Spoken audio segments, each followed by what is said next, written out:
Olá, pessoal. Sejam bem-vindos mais uma vez aqui para mais uma edição do Papo de Commodities, aqui diretamente dos estúdios do Jornal da Ola, aqui em Santos, no Porto. Trazendo as novidades, as tendências e análises do universo agro. Antes de mais nada, tenho que agradecer sempre a parceria que nós temos com o Jornal da Ola, com a Art Education. E nós aqui estamos juntos, procurando levar uma informação de qualidade sobre o agronegócio toda última segunda-feira do mês. Então fiquem ligados que a gente sempre tem assuntos relevantes aqui para conversar, né? A Art Education é uma empresa focada na capacitação profissional de todos os segmentos do agronegócio. E por falar nisso, por falar em capacitação, mês que vem nós temos um curso presencial, a inteligência da comercialização de etanol no mercado de combustíveis, promovido pela Art Education e ministrado pelo meu querido amigo Tarsilo Rodrigues, que está aqui. Vai ser em São Paulo nos dias 7 e 8 de maio. Não percam, porque o curso é espetacular.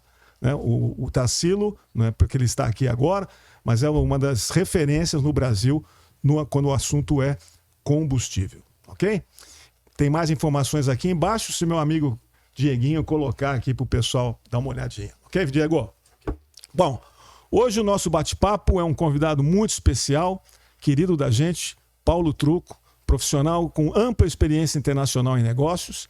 Ele já atuou em empresas nacionais e multinacionais, com passagens pelas áreas de trading, inteligência de mercado, desenvolvimento de produto, estruturação de cadeias logísticas, entre outras. Atualmente, o Paulo trabalha na FS, Fueling Sustainability, bonito, hein? A primeira indústria do Brasil a produzir etanol e nutrição animal 100% a partir do milho. Tem unidades em Lucas do Rio Verde, Sorriso, Primavera do Leste, no Mato Grosso. A FS é fruto da união entre a Tapajós Participações e o grupo norte-americano Summit Agricultural. Vamos entender mais sobre esse modelo de negócio, o futuro do etanol de milho, os desafios que existem, as oportunidades nesse segmento. Paulo, seja bem-vindo, muito obrigado pela presença. O microfone é seu, mas deixa ele aí antes de ir embora, por favor. Muito bom, muito bom. Obrigado, Arnaldo. É um prazer estar aqui. Muito bom estar aqui com meu ex-chefe e um dos grandes professores aí que eu tive, que é o Tarsilo. É verdade. Espero que a gente possa fazer um bate-papo bem produtivo aqui. E ele tá nervoso aí, com um monte de pergunta para fazer para você. Nervoso não, eu vim preparado. Veio preparado. Lição de casa. Esse podcast vai ser longo, hein? E aí, Tarsilo, tudo bem? Bom dia, obrigado pela presença mais uma vez. Bom dia, Arnaldo, bom dia, Paulo. Aqui entre amigos é muito melhor fazer esse trabalho aqui. Bom, vamos lá. O tempo é curto e a gente tem muita coisa para falar, né? Paulo, o etanol de milho se consolida no Brasil, assim, meio que acho que ninguém acreditava, né? A gente sempre viveu o mundo cana, os Estados Unidos sempre foi um grande produtor de etanol de milho. Houve uma época que os custos deles eram muito maiores do que o nosso, razão pela qual tinha barreiras para a gente exportar etanol para os Estados Unidos. Enfim, a gente viveu e de repente a gente vê o etanol de milho numa velocidade absurda. Eu peguei uns dados aqui. A primeira safra de milho, etanol de milho, foi na 14 e 15, exatamente 10 anos, e se produziu 82.241 metros cúbicos. Vou repetir, 82 mil metros cúbicos.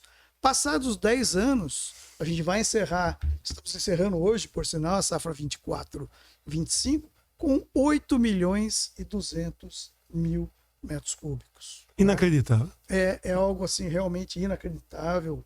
É um case de 100 vezes, né? É um número, não fiz a conta, mas é bastante. 100 vezes. E só trazendo um paralelo, na 14 e 15, o etanol de cana foi produzido 26.230.000 metros cúbicos e nós estamos encerrando a safra 24-25 com 26.640.000 metros cúbicos. Estagnou, né? A gente estagnou. Depois o Arnaldo vai falar um pouquinho, graças ao mercado de açúcar, mas isso tem um lado bom e um lado ruim. E aí, Paulo, o que é essa trajetória assim, meteórica, né, do etanol de milho. É impressionante, né, Tarsilo? Acho que durante muito tempo se contestou aí aqui no Brasil sobre a viabilidade do etanol de milho. E realmente fazia sentido contestar isso, porque a produção de milho aqui no Brasil não era tão significativa assim, né? E aí eu acho que até, né, associando um pouco aos seus números, 2014 ali você tinha a produção de algumas usinas que eram flex, né? E tinha uma produção de milho ali que não era a prioridade deles. E 2017 foi quando a FS veio para o Brasil e colocou ali uma planta 100% focada em milho e foi quando esse consumo começou. Mas se você pegar ainda em 2017, em 16, 17, até então existia leilão da Conab para compra de milho. Sobrava milho no Brasil. O produtor não tinha muito o que fazer com isso e o governo, para incentivar ali, garantia um preço mínimo. Coincidência ou não, eu particularmente acredito que não, vieram as plantas de etanol de milho, ali em 2017 acaba a necessidade desse leilão, né?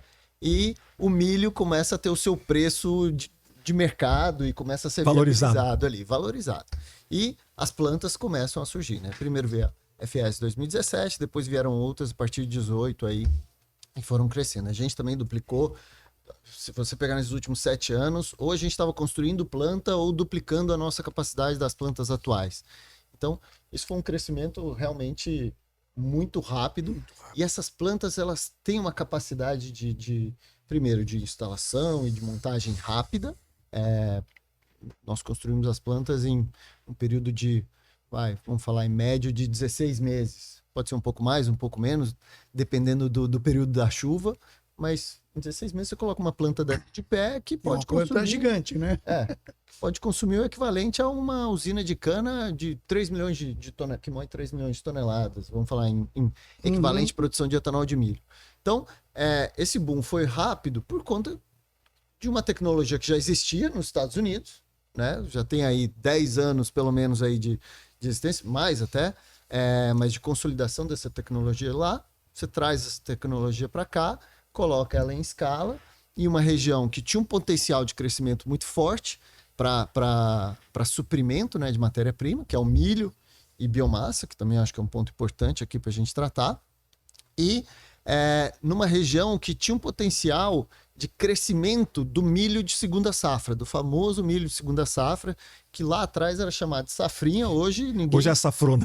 Ninguém tem coragem de chamar mais de safrinha, né?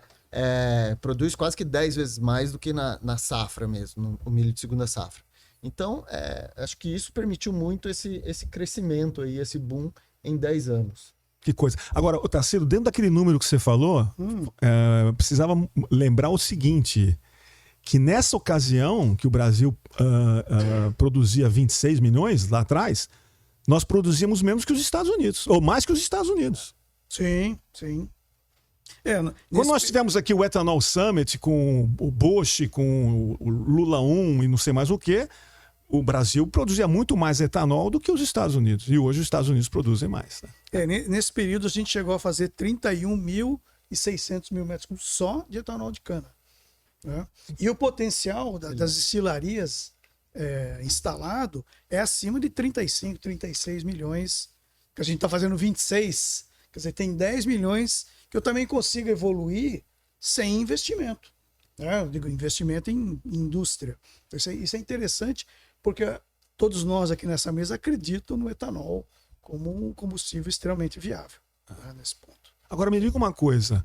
Bom, hoje o etanol de milho representa 23%, se eu não me engano, de todo o etanol produzido no Brasil, que é um negócio que a gente não podia imaginar. E é tão engraçado, porque quando surgiu o etanol de milho, você lembra da preocupação da indústria, né? Do setor, né? Que seria a preocupação normal, quando você vê um substituto do seu produto, e como foi bem-vindo, né? Porque se não fosse hoje o etanol de milho, como é que nós iríamos atender à demanda de combustível? Porque as usinas aumentaram cada vez mais a sua produção, direcionando para o açúcar. Tanto é que o Brasil hoje tem um market share no mercado livre de açúcar de 61%, chegou a ser 38%.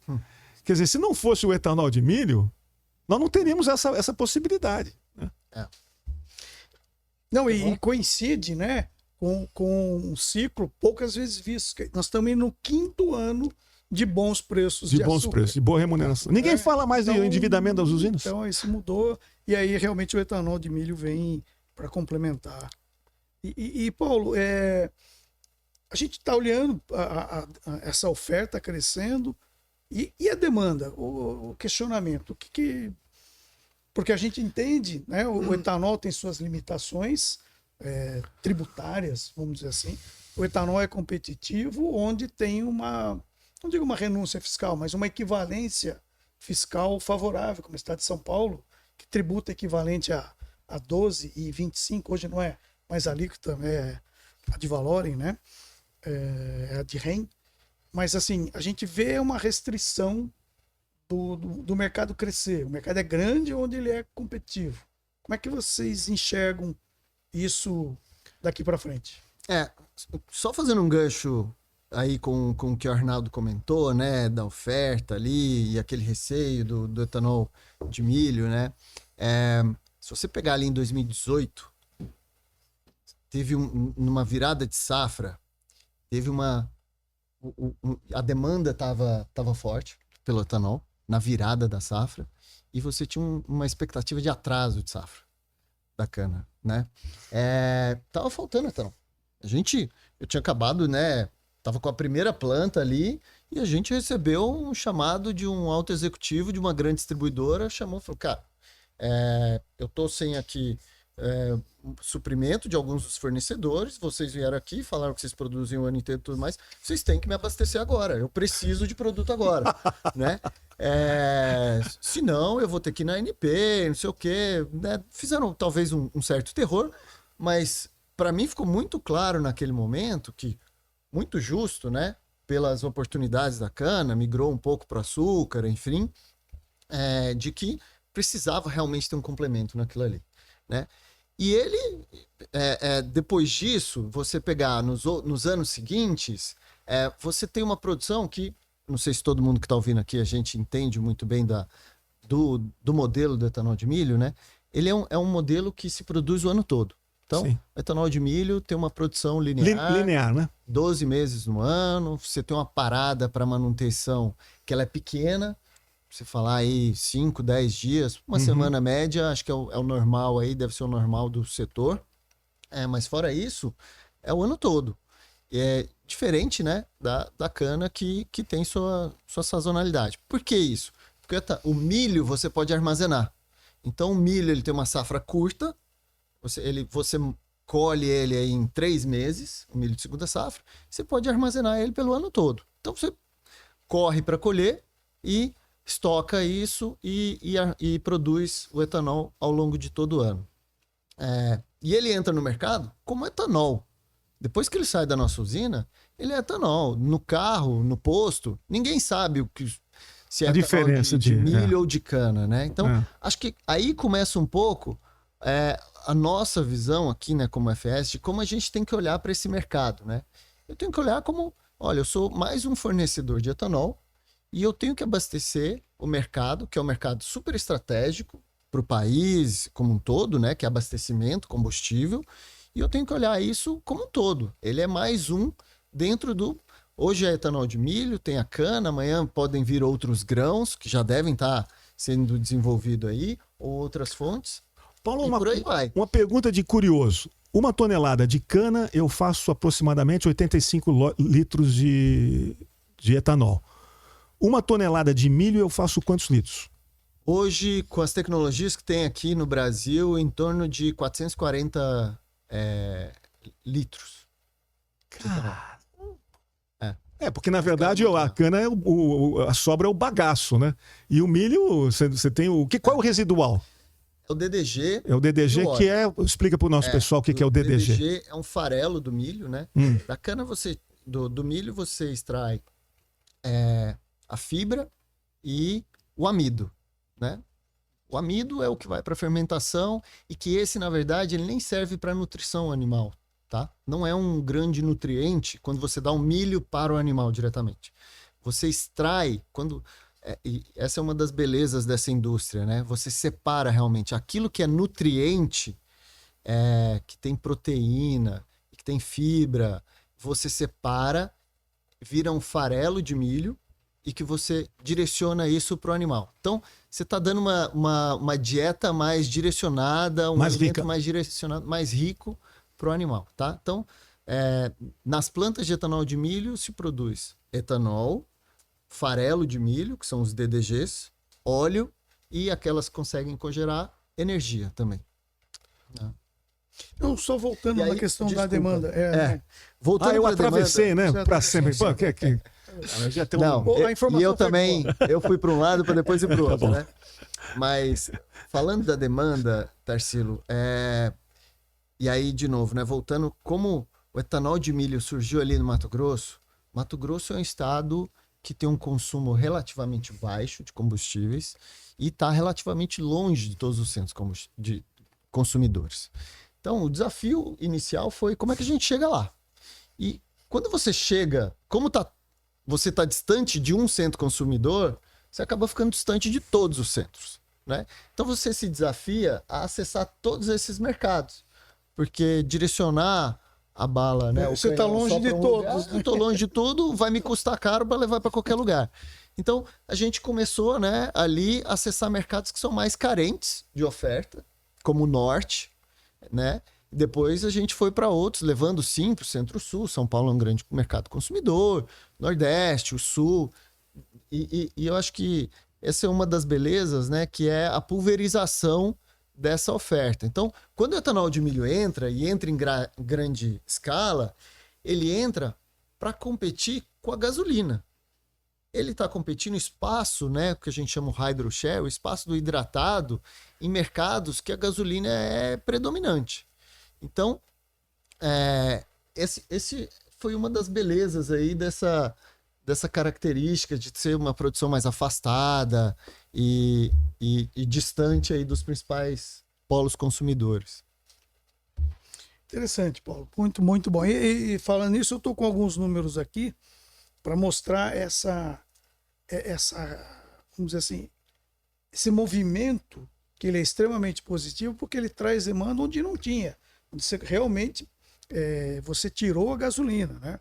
Região Norte e Nordeste consumiu no ano 2023, ano calendário, 1.488.000 metros cúbicos de etanol hidratado. Em 2024, esse número pula para 2.183.000, né? Crescimento de 57,4%.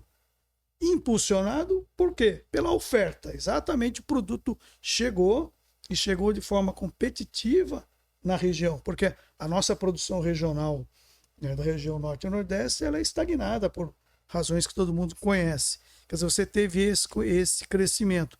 Eu destaco aqui o Amazonas e Pará, que em 23 consumiram 216 mil, esses dois estados, e em 24 esse número passa para 340 mil metros cúbicos. Então, são movimentos que estão aí e foram causados pela oferta de milho, né? Então, é muito interessante esse movimento. Sim, e a gente... Desculpa, você... Não, terminei. A gente olha muito para isso, né? E muito para as outras regiões, os outros estados. Você pegou dois estados que tem uma logística muito desafiadora. Se pegar 2024, foi a maior seca da história dos últimos 100 e tralalá anos nos rios ali do Amazonas. Não conseguia se chegar com suprimento em Manaus, tá? É muito desafiador. E ainda assim a gente conseguiu aumentar o volume dessa forma. Por quê? Quando você olha para o mercado de uma forma estruturada, que tem ali o potencial de crescimento, e você consegue dar essa linearidade, você permite esse crescimento, né? Então, tem mercados que hoje... Você fideliza, né? O consumo não é... Exatamente. O consumo não é tão grande, porque o dono do posto não confiava que teria oferta de etanol contínua. Hoje, se você olha para o norte, para o nordeste, você vai conversar com esses posteiros, né? Os donos de posto, ele já entende, não, a distribuidora, seja lá quem for, consegue trazer o álcool aqui para mim todo mês. Não é que eu vou ficar com a bomba vazia. Então, Ou acende, passar essa apaga, segurança né? para o cara poder investir. Porque senão ele não vai investir em ter um tanque lá enterrado no posto parado ou uma bomba parada para um combustível que só vai ser abastecido 4, 5 meses no ano. Quando você tem essa oferta mais contínua, você dá essa confiança para ele. Ele começa a colocar um preço competitivo, o consumidor começa a querer acreditar, né? Então, acho que tem um pouco do desafio nosso como setor, mostrar para o mercado que etanol não é mais um combustível sazonal, ele é um combustível contínuo, né? Você tem uma garantia de abastecimento para o setor quando você tem uma capacidade instalada nas canas, que pode aumentar, é uma questão de preço, e quando você tem uma outra indústria que ela é complementar, que pode produzir o ano inteiro. Então você está mitigando os riscos da cadeia aí, né? Você tem 2 tipos de matérias-primas e você tem duas formas diferentes de produção, né? Uma produz continuamente, outra produz em larga escala num período específico. Então, isso permite, né? Permitiu a gente estar lá no norte, né? Aumentar essa produção no norte. Se você olhar para o norte, nordeste e sul, a gente estava fazendo uma conta, Tarsilo gosta de estatísticas, então vou trazer uma boa, né? Você pegar São Paulo, principalmente, e considerar ali que o hydro share, né? A quantidade do hidratado consumido versus no mercado é em torno de 45%, e extrapolar isso para as outras regiões, no norte você tem um potencial aumento de demanda de hidratado de 2 milhões, no nordeste 4 milhões e no sul 6 milhões. Pô, 12 milhões, então. Então você tem 12 milhões de capacidade. Ficar com 45. Para ficar com os 45, diante de uma frota flex do Brasil que é de 85%. Perfeitamente. Né? Então, eu não estou falando que nós vamos usar toda a minha capacidade do consumidor. Eu estou falando de metade ali, um pouco mais da metade. Né? Você tem uma capacidade de aumento de 12 milhões de metros cúbicos. Então, o Brasil em si tem um potencial muito grande. É claro que depende de uma série de fatores, né? Você tem que estar competitivo, tem que estar a paridade, né, aceitável, tem que mudar a cultura, porque tem muita gente que tem ainda, né, um certo... Eu vejo isso todo dia. Eu pego muito Uber em São Paulo e pergunto pro cara o que ele coloca. Aí ele fala assim, não, eu coloco gasolina. Eu falo, mas escuta, o etanol é mais barato. Aí sabe o que ele me fala? É que eu tenho que ir mais vezes no posto. Aí também, né? Essa aqui, não faz. Mas ele quando. Aí eu faço uma conta para ele, você tá perdendo uns R$100 por dia. Aí ele já fica. Já começa a tremer, entendeu? Mas essa é uma justificativa, pelo menos real, né? O problema é quando você vai nessas outras regiões. Você vai no norte, eles falam que faz mal pro motor, faz mal pro motor ou evapora. Ele evapora, ele consome 70% da gasolina. Eu já ouvi falar que até não pega de manhã. Né? Faz tempo, hein? Faz tempo, hein? No sul eles ainda falam que não pega de manhã. Então, acho que tem esses desafios, mas nós, como setor produtivo, o nosso desafio tá aqui o produto, experimenta. Coloca ele no seu carro, faz o teste você, ao invés de se basear no que os outros estão fazendo. Ô, Paulo, uma provocação aqui para você. Se nós estivéssemos fazendo esse programa 5 anos atrás, e eu te perguntasse, Paulo, quanto que nós vamos produzir em 2025? Que número você teria dado? Nossa, Arnaldo. 5 anos atrás. 5 anos atrás. Provavelmente um pouco menos do que. É isso que eu estava. Então, se eu te perguntar onde nós vamos daqui a 5 anos, provavelmente você vai errar de novo. Ou seja, nós estamos crescendo muito mais do que a gente podia imaginar, né? A gente está crescendo bastante, indo para estados diferentes, né? Que até então, na nossa visão, né, como empresa, não estavam. Então, não eram mapeados como grandes oportunidades. Cada modelo de negócio avalia aí o seu, né? Mas, sim, estão se abrindo novas fronteiras. A minha preocupação em relação a isso não é tanto do milho. Muita gente fala, etanol do milho e tudo mais. Eu acho que nem é essa tanta preocupação, porque o milho ainda tem um potencial de crescimento muito grande. Tem um potencial de crescimento no Mato Grosso ainda, tanto em área quanto desenvolvimento de tecnologia do milho, tá? Para falar bem rápido, né? Hoje os Estados Unidos têm uma produtividade que é o dobro da brasileira. Eles investem em tecnologia lá no milho há muito mais tempo. Agora é bem provável que a gente vai continuar investindo em tecnologia. Então, a produtividade do milho do Brasil deve continuar crescendo, tá? Mas mais do que o milho é a questão da biomassa, né? E aí o Fueling Sustainability, né? A gente tem uma preocupação muito grande com sustentabilidade e com rastreabilidade, todas as discussões, né? Que hoje fazem parte fazem parte. Então, é preocupante saber se todos esses projetos param de pé, não tanto do ponto de vista de fornecimento do milho, mas sim da biomassa. Talvez esse pode ser o limitante dessa expansão. Entendi. Interessante. Então, isso que eu ia te perguntar, né? Vamos dizer assim, o racional de uma instalação de uma indústria seria onde eu tenho milho abundante e competitivo. Não vou dizer barato, competitivo. Quer dizer, o que move? A gente está vendo alguns projetos aí indo para áreas onde, teoricamente, a oferta de milho é menor e talvez não competitivo. E talvez o mesmo problema de biomassa. O que leva a isso? Essa fronteira... Então, esse é um negócio que é novo no Brasil e tem várias tecnologias sendo desenvolvidas, né? A gente já escuta plantas dessas que não estão se chamando de plantas de etanol de milho. É planta de etanol de grãos, né? Então, é bem provável aí, né? Você pode produzir etanol a partir do sorgo, por exemplo. Sim. E tem regiões no Brasil que produzem sorgo. Tem outros... tem um projeto de trigo, tem outros projetos aí de etanol. Então, você pode ter aí uma planta flex... Na matéria-prima. Na matéria-prima também. Então... Deixa eu falar uma coisa. Quanto que do milho produzido no Brasil vai para o etanol? Você tem esse número, assim, grosso modo? Olha... Porque a gente é um grande consumidor de milho na indústria de aves e tudo mais. Ração né? animal. De maneira geral. E nós somos também um grande consumidor, né, de aves e tudo mais.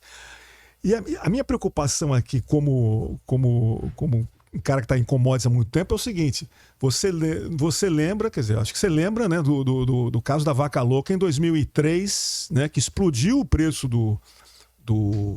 dos grãos em função dos animais passarem a ser alimentados mais com farelo de milho, farelo de soja e tudo mais, e não mais com aquele farinha de osso e não sei mais o que se alimentava também, que isso acabou trazendo o problema da vaca louca no mundo, né? E, quer dizer, o milho, ele não está livre dessas coisas, assim como nós não estamos livres. Por exemplo, o que pode nos causar um aumento para nós dramático? Petróleo. Se o petróleo for para $150 o barril, para nós o açúcar começa a ficar menos atraente para exportar, porque eu vou produzir etanol, porque na paridade com a gasolina ele vai estar, desde que a Petrobras siga, né, a paridade internacional. E o milho é muito suscetível nisso também, né? Ou seja, você pode ter um evento, como é que se fala? Externo, né? Um evento exógeno que pode mudar essa configuração, né? No caso do milho como uma nutrição animal, é um pouco daquilo que eu falei, né? Quando você produz o etanol a partir dele, você extrai aquilo que o animal precisa.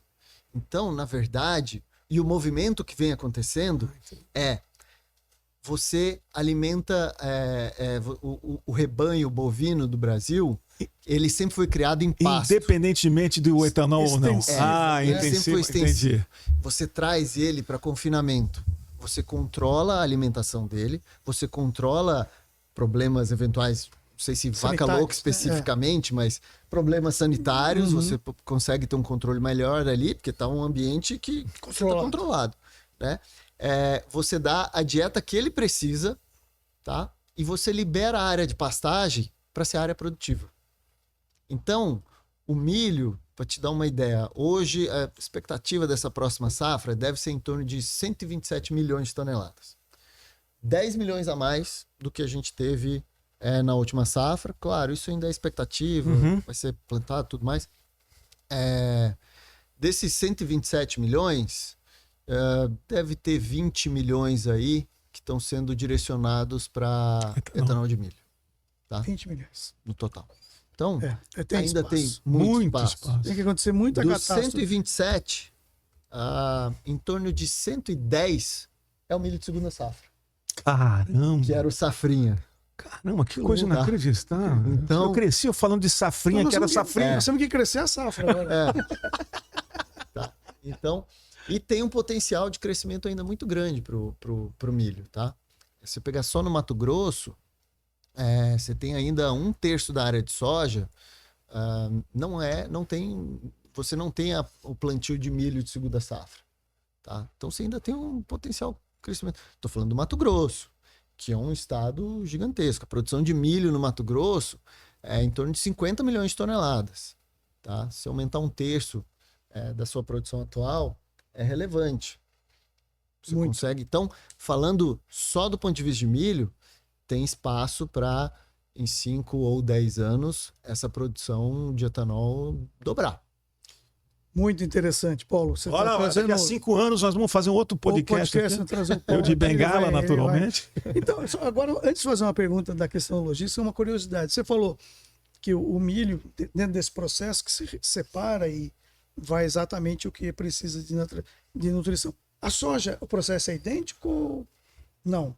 O farelo de soja, segue a mesma linha que o milho? É curiosidade. Ele vai para nutrição animal e outros nutrientes, humano, inclusive, e tal, mas é outra dinâmica. Eu não conheço no Brasil, acho que não tem nenhum projeto. Se tem, ele é pequeno. Aliás, tem um projeto em Goiás de etanol de soja, mas é pequeno, a escala é pequena hoje. Então, na nutrição animal, é o grande competidor do DDG, o farelo de soja hoje. Sim. Esse é o... E ele se equivale em preço?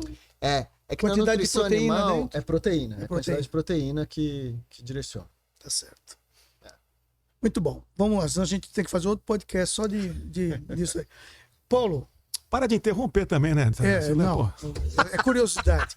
Paulo, o milho, ele está concentrado em grandes áreas de oferta de...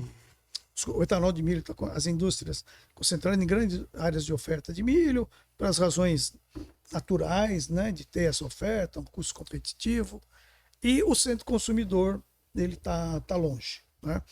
O etanol de cana, ele está praticamente plantado na grande região consumidora, que é a região centro-sul do Brasil. Então a questão logística do etanol, ela sempre foi, né, não digo secundária, mas ela era natural, são pequenas distâncias, volumes, e a gente inverte essa lógica para o milho, né? São distâncias muito maiores, a gente sabe da precariedade do nosso sistema logístico. É até interessante, né? Antes, etanol era retorno de combustível de derivado de petróleo, agora virou o contrário, né? O derivado de petróleo que é o retorno do que se movimenta de etanol, que é um lado bastante positivo. E o que acontece? No sistema cana, você tem uma sazonalidade de produção e as usinas naturalmente têm uma capacidade de tancagem elevada, porque nasceram assim, né? 60% da produção é um número bastante significativo. O mercado, às vezes, age com uma certa irracionalidade do ponto de vista dos preços, né? Razão pelo qual a gente vai buscar carrego. Só que eu tenho tanque, né? O etanol de milho, dada essa característica, produzido durante 12 meses, está todo dia no mercado, né? Produz, vende, a capacidade de armazenagem ela é reduzida por razões óbvias, né? Como que vocês enfrentam isso? Ou seja, o etanol de milho, ele tem as suas ferramentas para também fugir desse processo?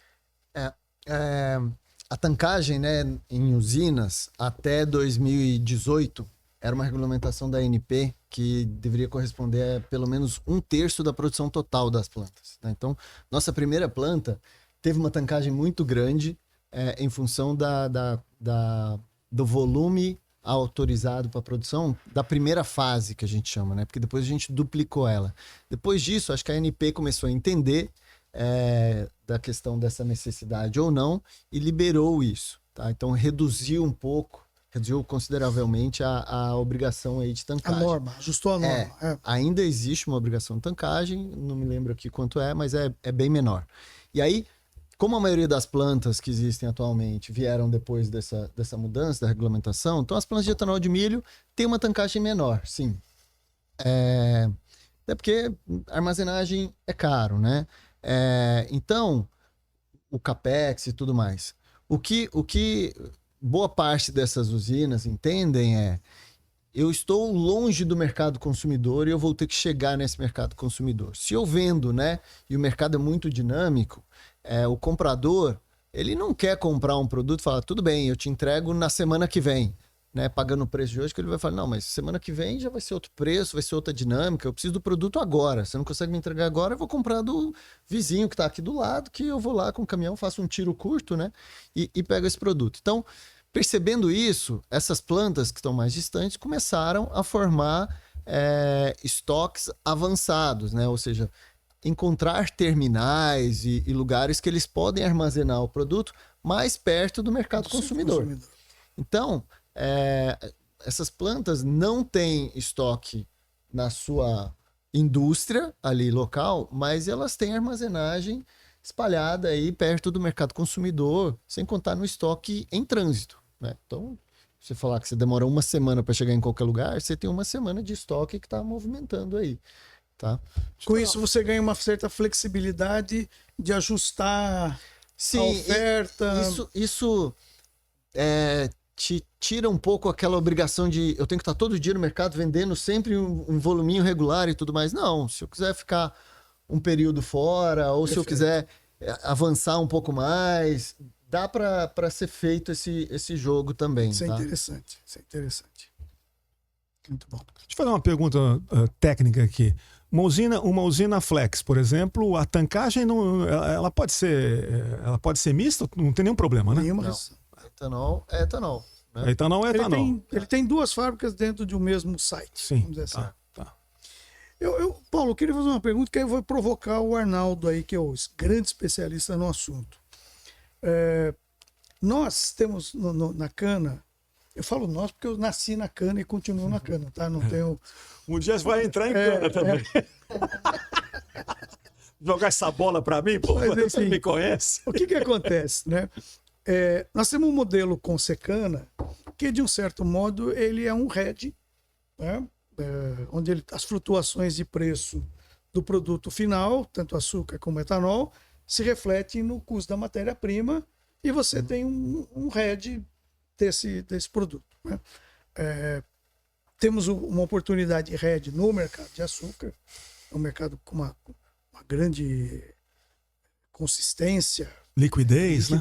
ou seja, tudo aquilo que se diz necessário ao hedge. E a gente tem as limitações do mercado de etanol, a B3 ainda não é um volume, infelizmente, né? Vai devagarzinho. Aí eu pergunto, como que a indústria de milho trabalha? Zero hedge na compra, você não faz Chicago, B3, porque a venda, o problema tanto das usinas de etanol de milho quanto de cana é o mesmo, né? Não tem onde ancorar isso. Mas dá para ancorar a matéria-prima? Ou isso não acontece? Contrato a termo? Não, a dinâmica do milho é um pouco diferente, né? Você tem um mercado de milho que tem uma liquidez gigantesca no mercado internacional. O milho no Brasil olha para esse mercado também, mas também tem as suas dinâmicas regionais. Não forma preço. Chicago não forma preço. Em outras palavras, é isso que você está falando. Não, ele ajuda. Ele forma preço direciona. aqui? Sim. Tem correlação? Em muitos momentos, você olha o que é...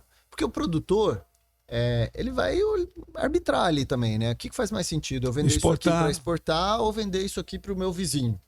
Né? Você tem a vantagem que está ali do lado, é uma cara conhecida para o produtor, né? E outra é quando você exporta, você vai mandar para alguém que você nem sabe onde é que tá, né? Então, porém, ele sabe fazer conta. Então, não é porque você tá ali com seus olhos bonitinhos que ele vai vender para você. Você tem que estar competitivo. Existe essa conta, equivalente à exportação, né? Mas é que também tem uma dinâmica. O mercado interno tem a sua demanda, né, do milho. Então, você tem produtores ali, até, né, para nutrição, né, para animais e tudo mais. Você vai no mercado comprando milho. Então, existem diferentes formas. Acho que uma das belezas do milho é essa, porque você compra de forma variada. Tanto a preço fixo, para ele te entregar daqui a 6 meses Contrato a ou até termo, um ano, contrato a termo, ou você pode fazer um frame, né, um contrato baseado em Chicago, estabelece ali uma fórmula. Tem de todas as formas aí, todos os formatos. E isso depende muito Ou do até fornecedor. o barter, tá? Tem o barter. Tem muito também. barter, né? Sim, você troca por fertilizante. Eventualmente, é um cara que não tem muito acesso a crédito. Você tem um crédito e compra lá o fertilizante, garante fertilizante para ele. Te devolve Você faz milho. isso dentro de casa ou você usa o fertilizante para fazer, a empresa de fertilizante para fazer isso? Eu acho que tem os dois modelos. Você tem os dois modelos. Tem os dois modelos. E então, por exemplo, a sua posição de milho, aquilo que você vai demandar na safra 24, 25, 26, uma parte dela já está comprada. Sim, sim. Né? Está comprada a termo, Sim. dentro de tudo isso. Sim. As usinas fazem isso, né? As plantas de etanol, elas já vão tomando posição no milho já de forma avançada. Aí. Tarsila, acho que o que você se referia, vê se eu estou errado, era o seguinte, por exemplo, como é que a usina pensa? Ela sabe quanto que custa a cana dela na esteira, quanto que a cana representa na formação de preço, ou melhor, do custo do açúcar e do etanol. Ela vai dar uma olhada de novo aqui, ela vai decidir se o mix dela vai ser para mais etanol ou mais açúcar, certo? O milho tem quer dizer, eu não conheço o milho, mas o milho, você tem um outro componente que não é rediável, até onde eu sei, que é o DDG. Mas ele guarda correlação. Ele tem uma correlação. Com o milho, com a matéria-prima. É o consecana deles. Exatamente. Então, a gente chama, né, a cobertura do milho, que é o preço que você vende o DDG, equivale aí a uns 40% do preço do milho. Então, você tem esse hedge, vamos falar assim, meio que natural. E a outra parte seria o etanol no mercado interno. Etanol. Porque a gente chegou a fazer uma correlação, lembra de fazer aquela correlação de petróleo com milho? Zero, não dava absolutamente nada. A gente fez essa brincadeira aí. Acabamos ficando para trás. Interessante, porque se a gente tivesse uma B3 que tivesse uma liquidez, você compraria... Esquece. Compra milho, vende etanol, seria o prêmio de milho. Vamos chamar de prêmio de milho. Seria o prêmio de milho, quer dizer, a tua margem está...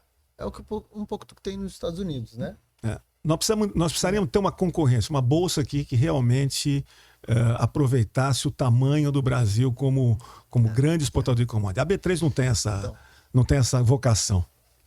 E eu acho que aí, isso vem muito, né, do foco que cada vez mais eu venho dizendo que a gente tem que ter, que é na demanda, no mercado, né? Porque eu acho que como produtores, a gente vem fazendo bem esse papel de mostrar que o mercado está abastecido. Não tem mais reunião, né, entre setor privado e governo para garantir o abastecimento. Tem, né? Tem. Mas assim, não é mais uma preocupação tão grande. Exato. Isso. Né? Então, a oferta, ela está garantida. Agora, como é que a gente promove a demanda, né, para permitir esse crescimento, para permitir o avanço? Porque tanto a cana quanto o etanol, a cana tem uma capacidade aí que pode aumentar o etanol, né? O milho tem expectativa de crescimento de novas plantas, tem potencial para crescimento, né? Ao invés do Brasil ficar vendendo grão, eventualmente exportar um produto industrializado, que é o etanol, né? Então, acho que tem vários caminhos aí que esse nosso setor precisa desenvolver para fomentar a demanda, fomentar o crescimento. Mencionei aqui, né, de regiões com potencial do hidratado, mas quando você olha para fora do Brasil, a gente também tem um potencial muito grande. Tem países que estão discutindo aumento de mistura, países que estão discutindo... A Índia, por exemplo, né? A Índia, países que estão discutindo o SAF, né, que é combustível de aviação. Então, acho que tem ainda um caminho gigantesco de crescimento para o mercado de etanol. basta a gente se organizar, se posicionar e olhar muito para o setor como aliado para fomentar essa demanda, para convencer o consumidor. Não, e eu acho que para o setor sucroalcooleiro é um alívio, porque, olha, eu sou muito construtivo em termos do mercado em si para os próximos anos. Por quê? Você me falou mesmo. A Índia, ela está dando cada vez mais atenção ao etanol. Quando a Índia falava 5 anos atrás que ela ia chegar em 2025, ter os 20%, todo mundo dava risada. Era o milho. O milho, Era o que a gente era o milho, era o que a gente falava. O que aconteceu? Chegaram. Estão chegando agora. Ou seja, outro ponto, não existe expansão de área na Índia. Se você olhar quanto que eles tinham de área para a produção de cana, não expandiu. O consumo mundial de açúcar, principalmente na Ásia, tirando China e Índia, que o crescimento per capita ainda é pequeno, nos outros está bombando. Você pega países como Indonésia, Paquistão, Bangladesh, você pega países como a própria Egito, Nigéria, bom, na África. Quem é que vai fornecer açúcar para esses caras? Porque a Tailândia tem 0 de comprometimento com a produção de açúcar. Se a caçava estiver dando mais, eles vão tirar a cana e vai... Então, nós vamos ser cada vez mais, e pegando o gancho do que o Tarsilo falou no começo do programa, que é o seguinte, para o bem e para o mal, porque é o seguinte, se o Brasil provavelmente vai continuar sendo o grande player de açúcar nos próximos anos. Ou seja, o cara que vai fornecer açúcar, hoje a gente fornece 61% do mundo livre, né? Porque, na verdade, o mundo livre de açúcar é 1/3 só. Você tem 180 milhões de toneladas de consumo de açúcar. 120 milhões de toneladas são consumidas e produzidas dentro dos próprios países. País que faz açúcar e consome açúcar. E aí quem tem excesso exporta, no nosso caso, quem tem déficit importa. Então esse mercado internacional é de 60 milhões de toneladas, grosso modo. Nós temos 61% desse mercado. O que vai acontecer? Se nós tivermos um aumento de demanda sem a produção acompanhando, o Brasil vai aumentar esse market share. E aí entra a preocupação do Tarsilo. Numa super safra, nós derrubamos o preço.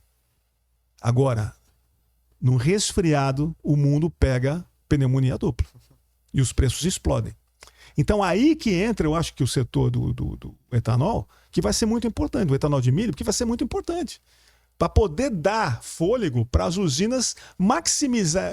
Porque, ó, concorda que se não fosse o etanol de milho, as usinas precisariam expandir, ter novas usinas, e o que se investiu foi na capacidade de cristalização, ou seja, de fazer açúcar. Não, e tem outro detalhe, que não é um detalhe, é o timing disso. Como o Paulo diz, botar uma indústria de milho são 16 meses. Até teve gente no Maranhão que foi até mais rápido, que isso foi até um negócio surpreendente, né? Então, o time de você colocar uma indústria de etanol, de milho, é muito diferente. E o milho é abundante, né? E tá lá. Então, se a gente tiver que reagir na cana para atender essa demanda que você está colocando e etanol, olha o time. Você fundear uma lavoura de cana, 5 anos, né? É outra velocidade. É outra velocidade e a gente às vezes pode ser atropelado por essas demandas. Então o etanol de milho certamente fecha essa lacuna. Você falou da Índia, a Índia também tem produção de etanol de milho. Ah, é? E não é pequena não, né, Paulo? Já é significativo. Então é mais um produtor, é mais um para garantir o mercado externo de que existe fornecimento. Tudo bem, o etanol deles fica todo lá dentro, né? Assim como você falou no açúcar, mas isso ajuda na dinâmica internacional. Né? Então, e a minha preocupação na dinâmica internacional é que, como você falou, né, da B3, seria lindo se a gente tivesse e tal, é que hoje a gente está num mercado de etanol em que a gente vive muito a realidade aqui do Brasil, é um mercado muito fechado, né? Quando eu vou para o mercado externo, a nossa correlação com os preços do mercado externo é muito baixa ou quase nula, né? Então, acho que a gente tem que começar a olhar para isso também, trabalhar em cima disso e ver como que a gente pode se ajustar ao mercado lá fora, o mercado lá fora entender a nossa dinâmica, porque se você vai, de novo, né, eu mencionei o SAF, se você vai discutir com as empresas que estão falando sobre novos projetos e tudo, que abre uma avenida gigantesca pela demanda de etanol, principalmente do Brasil, que é o etanol mais sustentável do mundo, aí você vai explicar para ele que a gente se baseia no indicador que é feito pela Exalc, que ele precisa entender o que é Exalc, e que o preço de amanhã é baseado com o que rodou no mercado ontem. E que eu não tenho hedge. Então, esses são os desafios para você crescer de forma estrutural, para você fazer do etanol uma commodity como o açúcar é. Difícil, hein? Isso é uma travessia longa. Ixi. Uma travessia longa. O indicador Exalc ele foi criado para pagar a cana. Não nós que nos apropriamos do indicador para precificar contrato. E eu não sou contra o indicador, não, também tá? não sou. Aliás, eu gosto muito do indicador. Não, eu o sou trabalho do pessoal do Exalc é sensacional. uma formação eu sou um crítico do indicador quando ele é usado para precificar. Por quê? Porque eu não tenho hedge. Mas esse é um ponto. Mas esse é outro ponto. O pessoal da Exalc trabalha excepcionalmente bem. bem. Ô, Paulo, eu queria pegar um gancho aqui. Eu sou otimista por natureza, né? Então, corintiano, né? Também tem isso. Mas você falou uma coisa importante daquele potencial. Você listou aqui rapidamente 12 milhões de metros cúbicos nessas regiões que não tem etanol. A gente está entrando aí, está faltando a última perna, no caso dos combustíveis, da reforma tributária. Né? Que é transformar tudo em ad-rem, né? As alíquotas e iguais. Então, a partir de maio entra o PIS/COFINS, transforma ele todo em ad-rem nas usinas, vai ter uma redução da carga tributária desse imposto.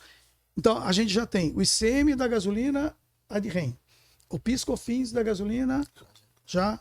Só para explicar o que é ad-rem para quem está vendo. É um valor fixo. É um valor fixo. O ad valor é sobre o valor. Sobre uma alíquota. Então, das 4 pernas já foi o PIS/COFINS da gasolina, o ICM da gasolina, o PIS/COFINS do etanol, falta só o ICMS do etanol hidratado, que é a grande disparidade que a gente tem de 12 a 25. Com a reforma tributária, a gente vai ter uma média, até onde está, em torno de 14. Quer dizer, aí a competitividade desses estados vai aumentar, né? Vai aumentar. Sim, então a gente tem esse potencial. Tem toda essa questão do SAF. O E30. O E30. Quer dizer, a gente está realmente muito bem posicionado. Quando é que entra o ad-rem do ICMS? Não, esse não tem. Não, esse não tem ainda. Esse não tem. Mas a partir de 1º de maio já é o do PIS/COFINS. Eu concordo com você, Tarsilo. Acho que isso daí vai trazer uma grande competitividade para o etanol. A gente vai ter os desafios logísticos que a gente tem hoje em dia. Sim, perfeito. Isso daí a gente não pode deixar de comentar também, que são muito grandes e custam muito caro, né, para as empresas como um todo, toda a logística desse país. Então, a gente, para chegar ao Nordeste do Mato Grosso, muitas vezes faz mais sentido você descer com um caminhão, seja lá como for, para Santos ou Paranaguá, fazer uma cabotagem. E fazer uma cabotagem para o Nordeste. Então, assim, eu rodo o Brasil inteiro, né? Interessante. A ferrovia ainda está, né, para essas regiões, ainda é muito precária. Então, tem esses desafios. Para chegar no Sul, a ferrovia hoje já não está acessando lá. Então, tem esses desafios, mas eu acredito sim que com todas essas reorganizações tributárias, o etanol vai ficar mais competitivo na maioria desses estados. Não, e aí torna uma competição mais justa, né? Porque no Rio Grande do Sul eu tenho uma refinaria de petróleo que produz gasolina lá, ok. Eu vou ter que chegar lá competitivo. Só que eu não posso ter... Porque hoje, além da barreira logística, eu tenho a barreira tributária. Exatamente. Então, vamos lá. Logística a gente se... Olha, esse desenho, tudo que vocês estão desenhando aí está mostrando para mim que a gente pode ter um mercado extremamente firme em 4, 5 anos. Viu? Se houver uma combinação de todos esses fatores, etanol mais competitivo, o ajuste tributário, o ajuste tributário, o Brasil sendo o principal fornecedor não tem competidor porque a Índia não cresce, o outro não expande área e o outro... a gente pode ter um mercado nervoso aí daqui a uns 5 anos, hein? Bom, gente, estamos chegando ao fim. Você vê como passa rápido. E eu vou antecipar, né? O nosso tema hoje é desafio e oportunidade. Safra 25-26, Paulo, qual que é a visão? Vocês estão otimistas? Vamos lá, vai ser bom? Sim, acho que vai ser um ano bom. Bom porque a gente está entrando na safra com uma demanda boa, uma demanda forte. Acho que o mercado cuidou do consumidor durante a entre-safra, durante os últimos meses. Então, a gente, né, apesar do preço ter caído um pouco nesse último mês, a demanda continua forte. Então, a gente vai entrar na safra da cana, que é um período que tem uma oferta maior de etanol e o preço, teoricamente, né, tende a sofrer um pouco mais. A gente entra nesse período com a demanda forte. Então, acho que isso ajuda bastante a segunda metade do ano safra, né? A gente falou bastante coisas boas, né? Mas a gente também tem um risco aqui também da importação. Sim. Isso pode acontecer.